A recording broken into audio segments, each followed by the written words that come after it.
Molt bon dia o molt bona nit. Ja sé que normalment dic bon dia o bona nit i prou, però és que per mi avui és un molt bon dia. Realment el molt bon dia serà el dia que surti aquest vídeo, és a dir, el 8 de març. Avui és 1 de març. És igual, avui és un molt bon dia igual perquè em moro d'il·lusió d'anunciar-vos que he parit. Ostres, Aida, doncs no t'hem vist fer pas panxa. És que no he parit un xiquet, he parit un llibre. S'ha estat gestant durant, juliol, agost, setembre, octubre, novembre, desembre, gener, febrer i surt ara al març.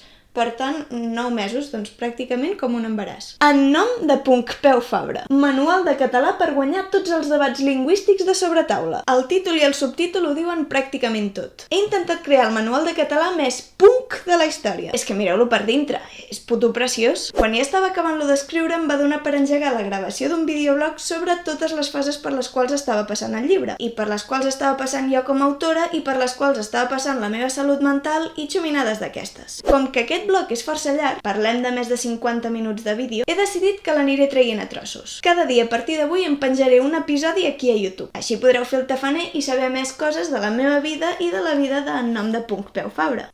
El primer episodi que vaig gravar entro com a molt a sac, així que abans d'acabar aquest vídeo us faré una prèvia de tota la història bastant necessària, per suavitzar l'entrada al blog. El 26 de gener del 2022 vaig rebre aquest correu. Hola, et segueixo a les xarxes i volia saber si t'interessaria publicar un llibre pel nostre segell Fanbooks basat en el contingut que hi penges. L'autora del correu era la Patrícia, un nom que sentireu força si us mireu el blog sencer. Us llegeixo què li vaig respondre. Bon dia, Patrícia! Em fa moltíssima il·lusió la proposta i l'accepto de molt bon grat. Ara bé, aquests mesos, entre feina i estudis, vaig força atrafegada. Hi ha la possibilitat de començar la redacció la tercera setmana del mes de juny? Del febrer al maig ja començaria a pensar en els continguts i l'estructura. D'altra banda, si és possible, m'agradaria que fos un llibre amb un caràcter més literari que no pas acadèmic. És a dir, que fos distès, amè i de lectura relativament fàcil. Ho teníeu pensat així? Hosti, em fa molta gràcia recordar com va començar tot. La cosa és que quan em va arribar la proposta, jo ja havia maquinat, així com a fantasia, la possibilitat d'escriure un llibre. I que m'arribés una proposta d'una editorial amb tant renom com Edicions 62 em feia feliç, no, felicíssima.